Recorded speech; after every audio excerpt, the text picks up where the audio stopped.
Hey man, just watching your swings. The three that you sent me, man, I was like really happy with when I saw them.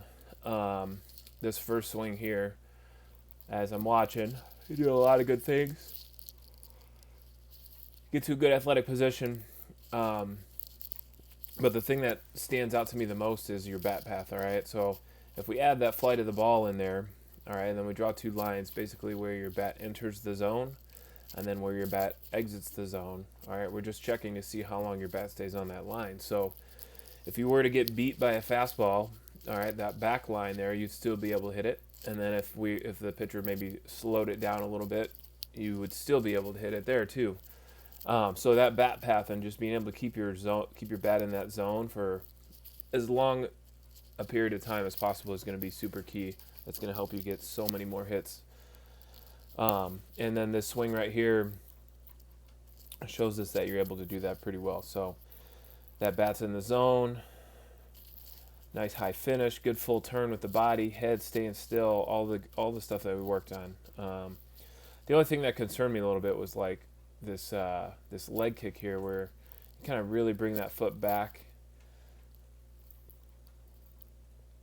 It just looks like a big move, and you're able to get away with it now, or even maybe in this video, just because the pitch speed isn't quite there all the way, but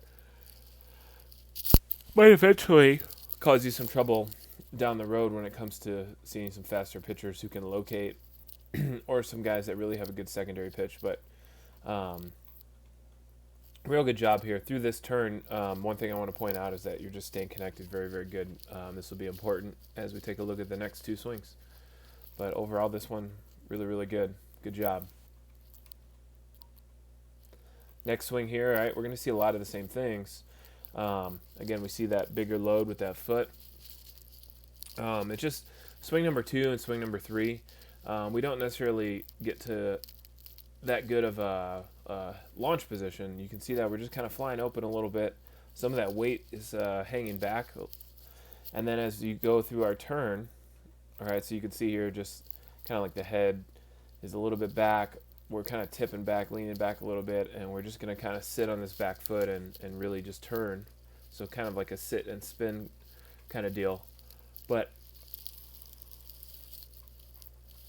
one thing to point out as we go through this turn, all right, we're just going to see if we get disconnected at all. Oh, this one right here I'm pointing out, just it's hard to see, but blast motion tells us that we want a 90-degree angle between our spine and our bat before we start that rotation. And so all I was pointing out with the lines was that it's hard to see from this angle if that's happening, but that's just one thing to keep an eye on, whether you're watching the swing from the front or from the back, because sometimes that swing, if we open, has a tendency to dip down a little bit, and it's going to get, that bat's just going to get a little bit below 90. But from here, it looks good. All right.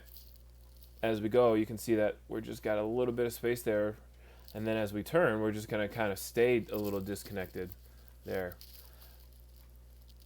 What this is going to do is when I get to contact, all right, we'll draw these lines again. It looks like you're in the zone, all right, but then very quickly out of the zone.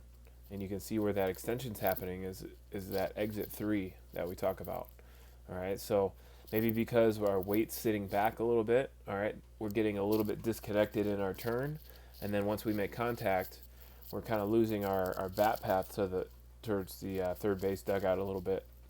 Some of it might be posture related, but it looks like you're keeping really good posture. So, the only thing I can see from this angle is that we're just getting a little bit disconnected, sitting back a little bit.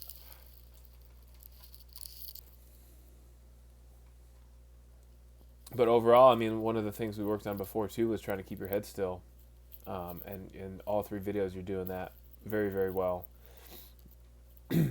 I just drew that line. It looks like we're going out and around and towards the left a little bit.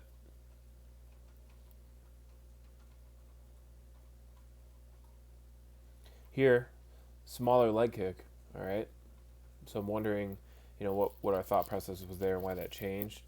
Again, we start to see that good forward move, and then we just kind of shut it down a little bit early, but again, landing closed on this one better than the last one. All right, we'll see through the turn what happens. So it looks like a little bit of disconnection and a little bit out and around, and then you're going to try to pull back in late. So it kind of looks like we're going out and around a little bit. You can see the space there between the bat and the shoulder.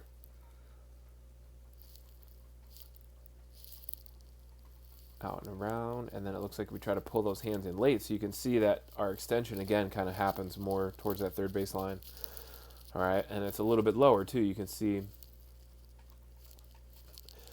where those wrists finally point is a little bit more towards that third base dugout. Okay. We just want to try to make that happen more towards the pitcher. You can see when you hit that ball, those hands, they start to make an immediate left turn for extension instead of extending all the way straight towards that pitcher. So a little bit of disconnection in the back there, a little bit of out and around, and then try to pull in late. All right. And all you have to do to fix it, man, is just make sure that you just add that shift forward versus kind of landing back and just sitting and spinning.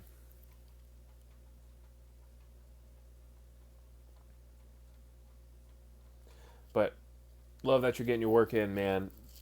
Everything looks good. The turn looks good. The head looks good. Bat path looks pretty good. So just constant reminders to try to stay in the zone, all right, and not get out and around. Stay connected. Transfer the weight. But love what you're doing. Good job.